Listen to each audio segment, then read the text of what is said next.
everybody, welcome back to the podcast. Today we're asking the question, does my child need to be in a football team? We've had quite a lot of conversations to this effect over the last few months. At the time of recording, there are quite a lot of teams in Leeds with big waiting lists for their junior football sections. And some parents are worried. They're worried that they're not providing the right opportunities for their child by not being able to get them in a football team. Is that going to hamper their development, their improvement in the long term? So we're just going to give some information today about our experiences and why you probably don't need to worry. So the first thing to say is it's not a bad thing if your child is not in a team, particularly at the younger end. It's not going to be massively detrimental to them in the longer run if, and it is a big if, they are doing some form of football elsewhere. And we'll talk about where that might be in a second. But clearly, if they want to get better at football, then and you want to help that, then they do need to be doing some form of football on a weekly basis, on a consistent basis. So why is it not bad if a child is not in a football team? Well, there's a few things really to talk about here. So first thing to note is that in a lot of grassroots football teams, you're going to have volunteer football coaches. It's often parents that have been thrown into it. They have to get on one of the online courses to tick a box to be a qualified coach or get on a level 1, whatever it might be. It's all changed recently, but they need some form of qualification. But they're not actual coaches a lot of the time. So it means that you might feel that joining a team is going to be giving your child some expert football coaching. That's a lot of the time not the case. It's just parents that have been put in these positions because somebody needs to do it. They've maybe done, as I say, one of these, an online course or an in-person course, which gives them enough to get started. But often that's where it ends because these people are busy. They've got jobs, they've got families. And so to dedicate extra hours of their week to getting better as a football coach is pretty tough. So they know what they know, and they probably, a lot of them will take that and just use that until the end of their coaching time, until they decide to hang up the whistle, I suppose, and not do it anymore. But this is what we're saying, is that just joining a team doesn't necessarily mean you're going to be given an awesome football coach that's going to help your child develop. It's not always the case. So that's the first thing to be aware of, is that isn't going to hamper their development, because a lot of the time it isn't that they're going to be getting expert coaching. Caveat that is that they will be getting an extra training session and a football match every week, which can help their development, obviously. But some parents, I think, believe that joining a football team means that their child's going to be getting the best coaching around. That isn't always the case. The issues that we see with joining a team, and particularly joining a team too early, is that there's often things like getting pigeonholed into positions at a very early age. You're a defender, you're an attacker, you're a left-sided player, a left winger, a right winger, whatever it might be. And if a child is given this at a young age and told that is you, that is so harmful for their development, because essentially then they're being made into a defender, made into a right winger, into a midfielder, whereas at the younger age they should explore different positions. It's huge for development. They should explore different positions, understand what it's like playing different roles. Even goalkeeper, everyone should have a turning goal, just to understand what it's like. And it all adds to their football education, their football experience, being exposed to different positions. We want and should be creating footballers at a young age, not right wingers, not left backs, not centre backs. It should be, we're creating footballers who are comfortable playing in a variety of positions, because they've got the tools to do that, because they've been given exposure to that. So that's certainly a big thing that we see, is that can stifle development massively. By joining a team that is focused on just that, putting kids into positions at younger ages, they're not going to get as much development as they would in an environment where they're exposed to expression. They're told to express themselves, try different positions, go out of position if you want to, and go get involved elsewhere in the game. So again, that is something for parents to be aware of, that that can be damaging longer term on the development side of things. What you'll find with teams as well, it is changing slightly. I think the education around grassroots football and so forth, there's a lot, so it's in the spotlight a lot more now, and I think this is changing slightly. But joining a team means that the focus shifts from improving to results a lot of the time, because that's the game. That's the game. There's a scoreline, and you might get a well-meaning football coach, football manager that wants to focus on development, but as time goes on, the frustrations can start to creep in because parents are on their back about the results. Oh, we've lost again.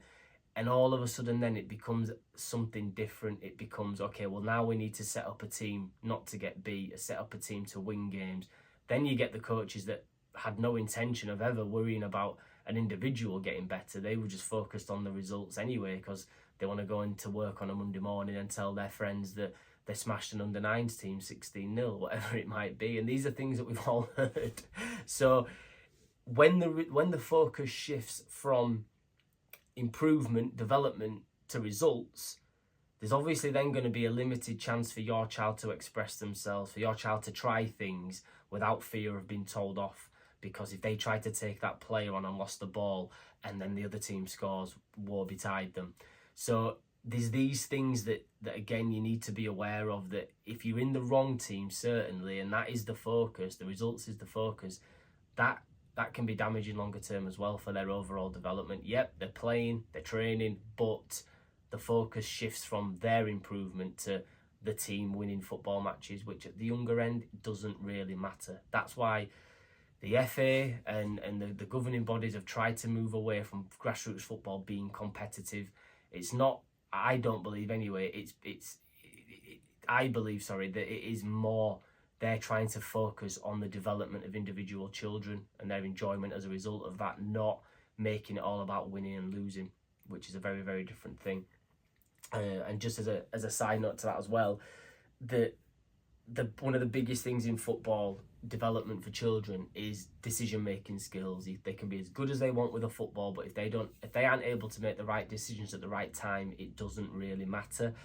And when the results are the focus, decision-making can be the thing that's sort of pushed out to the side a little bit, because the kids are going to be told what to do and when to do it by the coaches, because they're focused so much on the results. They'll be barking instructions from the sideline, so the child never has any opportunity to learn. They only have what they're told to do. It's just do this, do that, run here, run there. So their decision-making skills aren't going to be developed, which then hampers again their improvement in the longer term in terms of being a whole footballer. On top of that, you're going to be looking at things like the behaviour on sidelines, and it's pretty embarrassing that we're even saying this, but the fact that the FA have introduced, I think twice this season, silent support weekends, whereby parents and coaches aren't allowed to shout onto the pitch, essentially. I think that tells you everything that you need to know really about where some people's mindsets are with grassroots football. They're taking the enjoyment out of it. We've had in recent times conversations where parents have told us 8-year-old children have been called cheats. Parents just been vile on the sidelines, screaming at referees, coaches as well. And these are children. And put yourself, if you're a 7, 8, 9, 10-year-old child, and you're seeing adults screaming and shouting and bellowing over nothing. It's a child's football match. But you imagine what that does to that child. Are they going to express themselves in that environment? Are they going to be confident enough to do things without in the back of their mind knowing that they're going to be shouted at? This doesn't happen all the time. It doesn't. And maybe you'll join a team where the coach and the parents in that team are lovely people and do things right by the children, but you can never control what's going on the other sideline and what the other team are doing. This doesn't happen every week, obviously, but as I say, the fact that the FA have had to introduce things like silent support weekends, it tells you that the issues are there. And is your child ready for that? Would they be better joining a team later down the line once they're a little bit more mature and can deal with things like that, build up a bit of resilience? there's arguments to and for that, but again, it's not always the best environment, and that is something for you certainly to think about. But when you're thinking about, are you doing the right thing? Sorry, are you not providing the right opportunities for your child? That sideline behaviour might be one thing to certainly consider in your decision there. That actually it's not always a bad thing. Assessment. So you will see with the focus shifting towards the result side of things that there's obviously then in some teams there's going to be a starting team, whether it be a 7-a-side, 9-a-side, 11-a-side. There's going to be a team that starts those games. If you've got a manager and a coach that does the right things and is happy to give children equal playing time, different positions, shift the starters every week, so it's a different starting team every week, and different subs every week, then fantastic, and that's a great thing. But you don't always get that, and then it comes down to that coach assessing the players on a weekly basis. Did he do well? Did she do good in training today? They made a couple of mistakes on Sunday, so I think I'm going to drop them this weekend. It becomes an assessment, and that might mean again that your child is reluctant to express themselves, reluctant to try things for fear of not starting the game, or for fear of being put on the bench, starting on the bench for a few weeks because they've not done the right thing, they've not done what the coach wanted them to do. So again, is that great for their development longer term? We'd argue no. Children need to learn what the best things to do and when to do them, but that comes with being allowed to learn these things. And in some environments, in some team environments, they're just not. They're told what to do, when to do it, and if you don't do that, then you're either out of the side or maybe you're out of the club completely longer term. On that, the playing time thing as well is another thing. It's an issue that some parents talk to us about a lot with regards to their child. Their child's the one that's always sub. Their child's the one that's getting a couple of minutes here and there. Even last week, at the time of recording, I think we had an email from a mum that had her son had played 8 minutes of a 60-minute game. It's 8. I mean, what is that doing? So you'd be thinking that you've done the right thing by getting them in a team, but 8 minutes of football is not going to help them. That's just not helping them. What is it doing above and beyond their football development? What is it doing to their mindset? The fact that they've been told they can just have 8 minutes of a 60-minute game, watching everybody else play and enjoy themselves. Everybody else will be getting better as a result of that. This child has got 8 minutes to try and improve. So the playing time, just because you've got them into a team, you might join somewhere where equal playing time isn't a thing, and therefore your child's got to fight for a starting place, and all that stuff that we've just said before comes to the fore.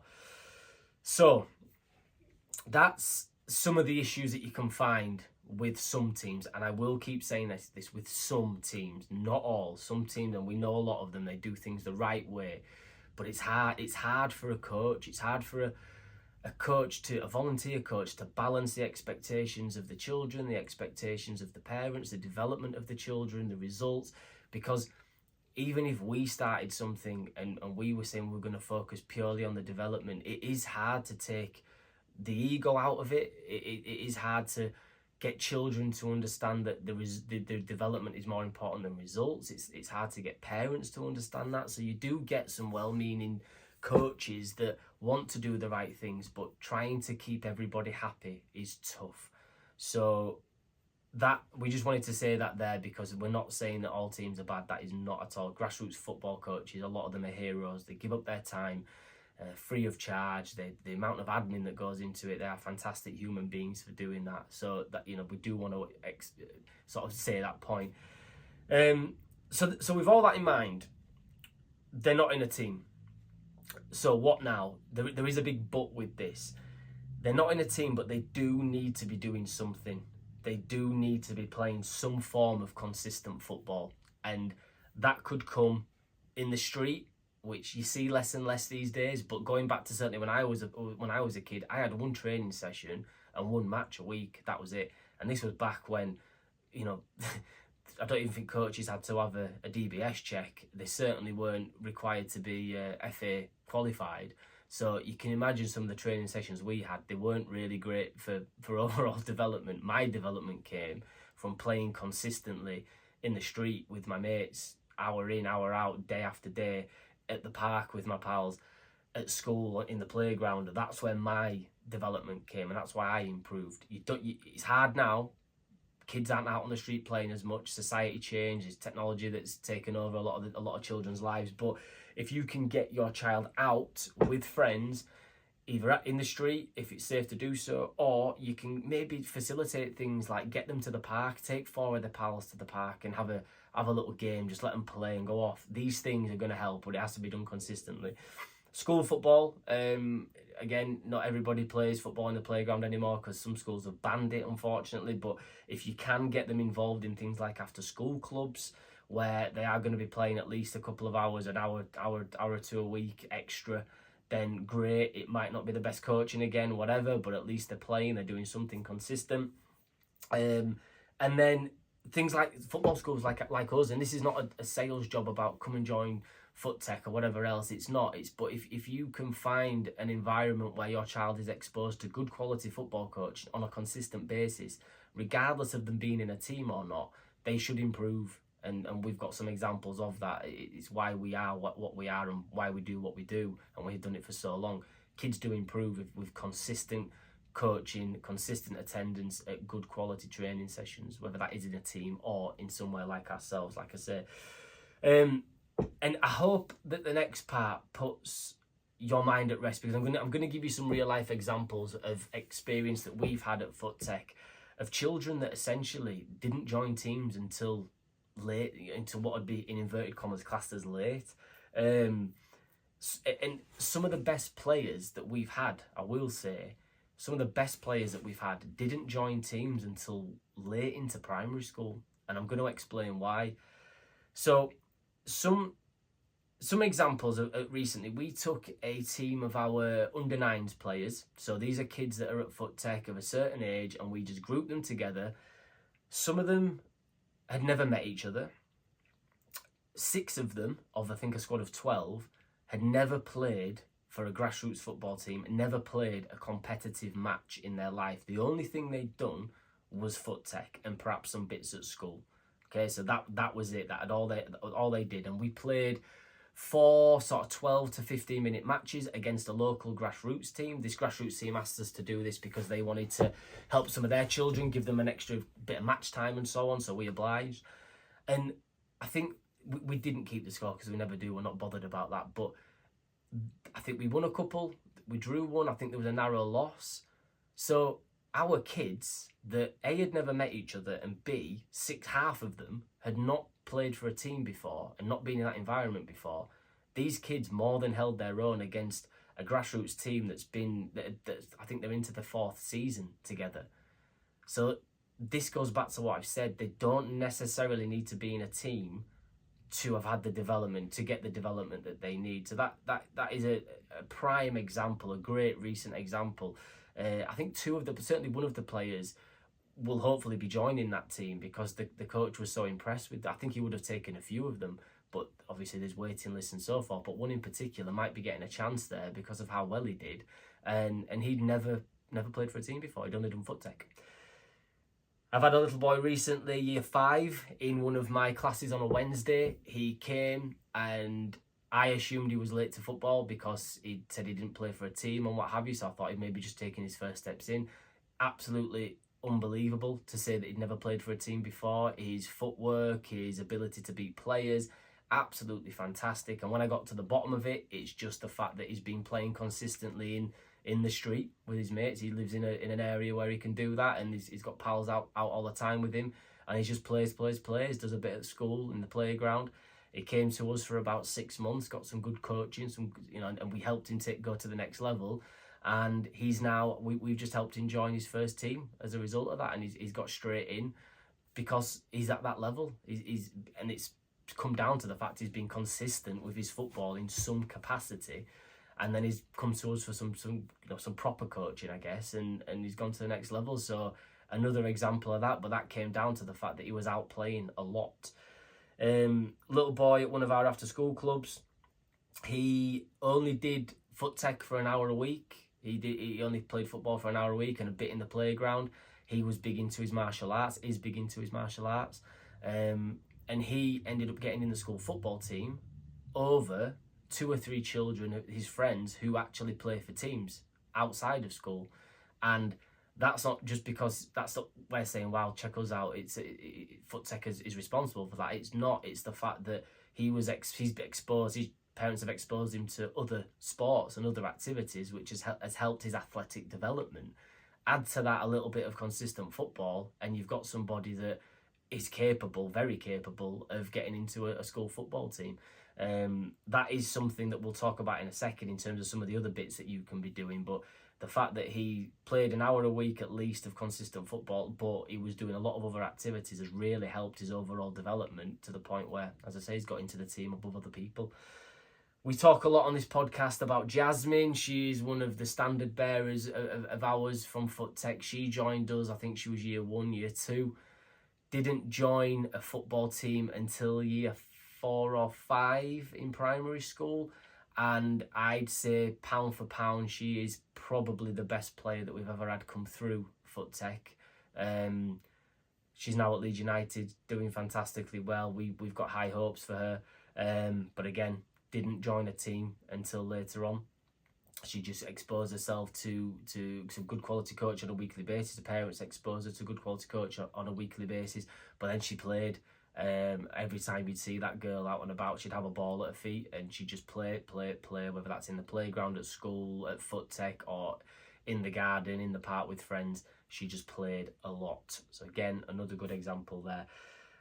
Another lad that came to us a few years ago, he's now left. He ended up going over to Barnsley. Late, I think his dad just used to have a kick around with him.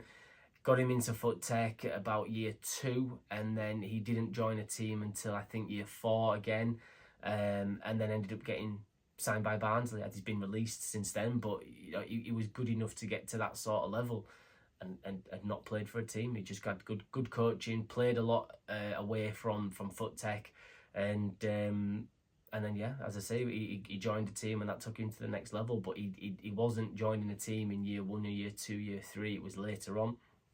One of the best players I ever saw was a 7-year-old when I was doing some work for Leeds United, and he was one of our talent identification 6-week block of sessions that we used to do to identify children that might be ready for that step up.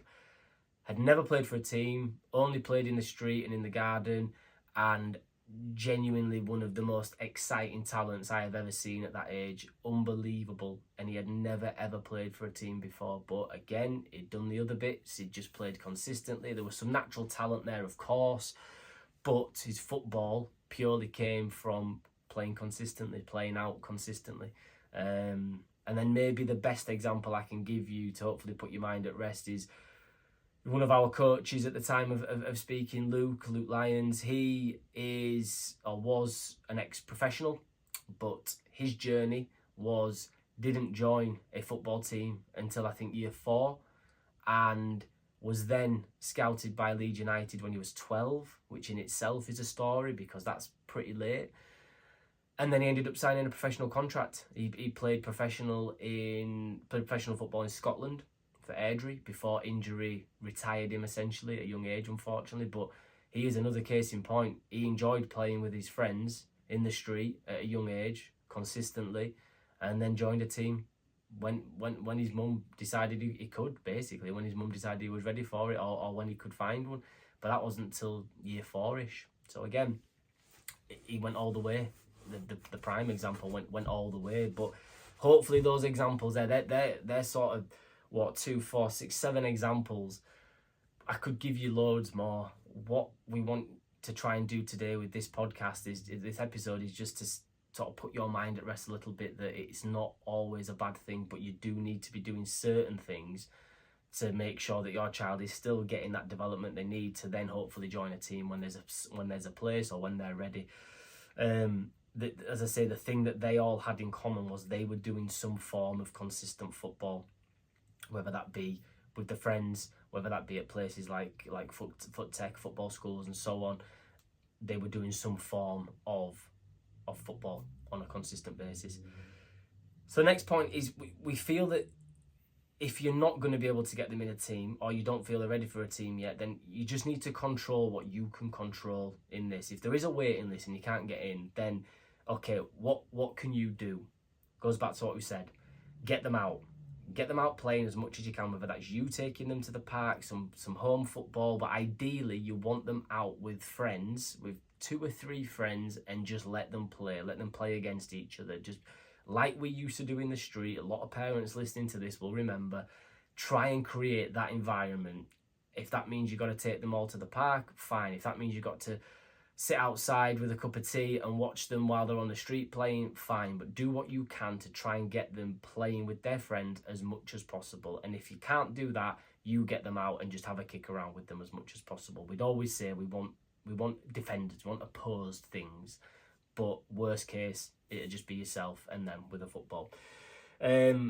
Football schools, like I say, like ourselves, and this again, it's not a sales job for FootTech. This is not, we're not, that's not what we're about. Hopefully a lot of you listening to this will know that now. We're just trying to educate, but there are plenty of other options for parents where teams aren't available. Is can you look at other things where you can get some good quality coaching on a consistent basis.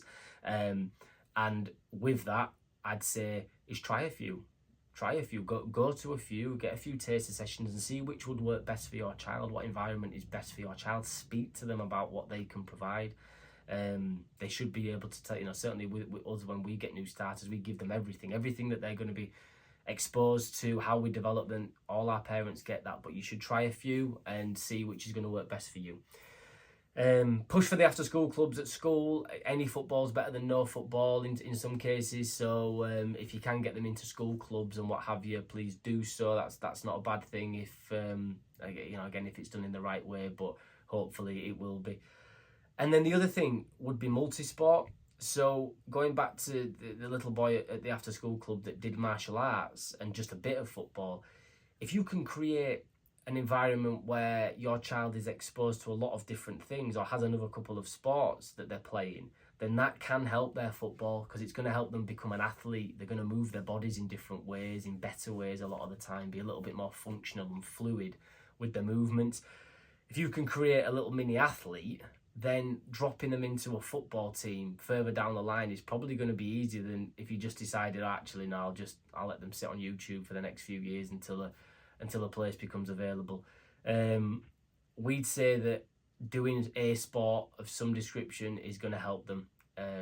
Thinking about football's an invasion game. Could you get them involved in basketball, netball, rugby, things like tennis even on an individual basis? It's fantastic for overall coordination.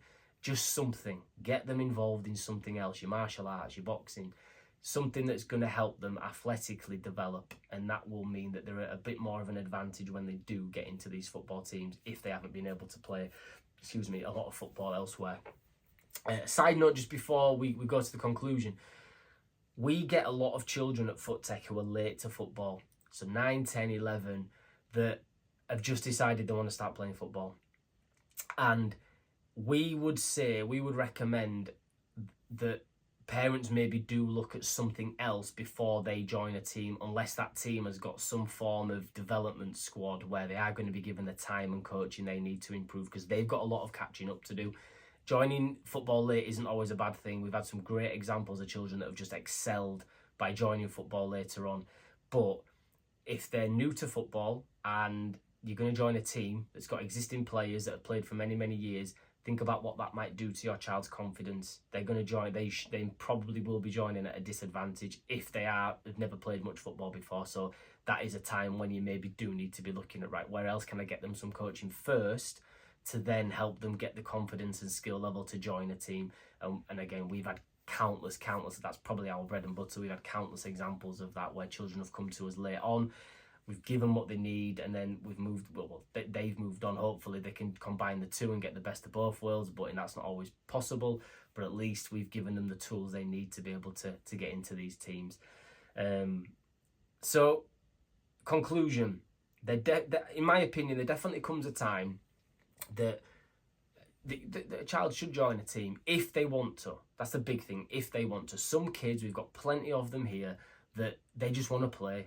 They just want to play football without the pressures of a team, without all the stuff that goes with it. Some parents don't want the weekly commitments to be travelling here, there and everywhere on a weekend. Some kids just want to play football, get good at football. Then maybe in the future, maybe well into high school, yeah, I'll have a look at the team now. I'll have a look at a grassroots team or a high school team or whatever.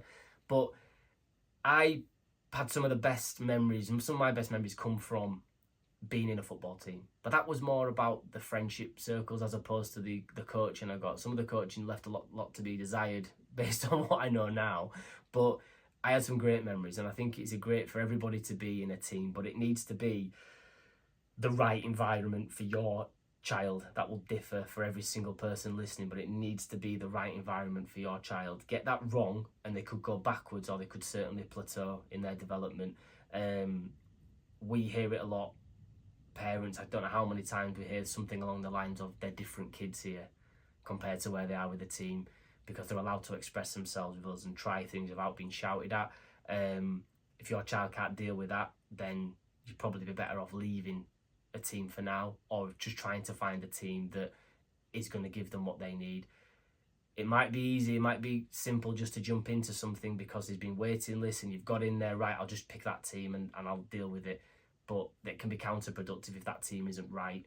So we'd always say, if you can, try a few different teams out first and see which is going to be best, because honestly, no coach is better than a bad coach for the younger kids in many situations. If you get the wrong coach that smashes their confidence, wrong environment that smashes their confidence, then it's been all for nothing.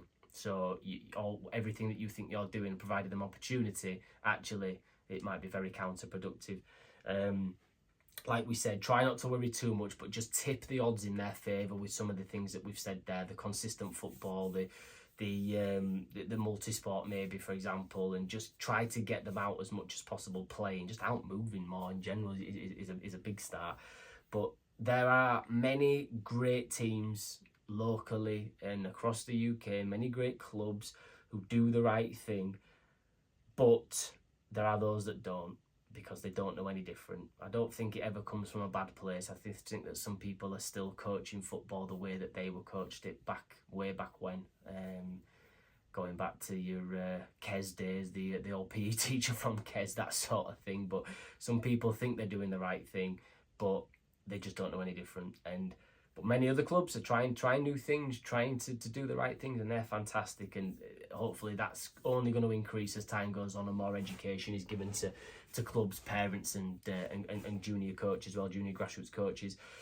For those in teams, like I just said before, having no coach can be better than having a bad coach. And if you're a parent listening to this and you know full well that your coach isn't probably the right coach for your child, then the longer that goes on, the worse it could be, and you might have a decision to make. The amount of parents we speak to that are not happy with the environment, the team environment they put their child in, but consistently go anyway because their friends are there or what have you. It's tough. It's a difficult thing to juggle. But if the coach isn't doing right by your child, then it's probably time to move on. Realistically, too many stay when it's just not the best thing longer term.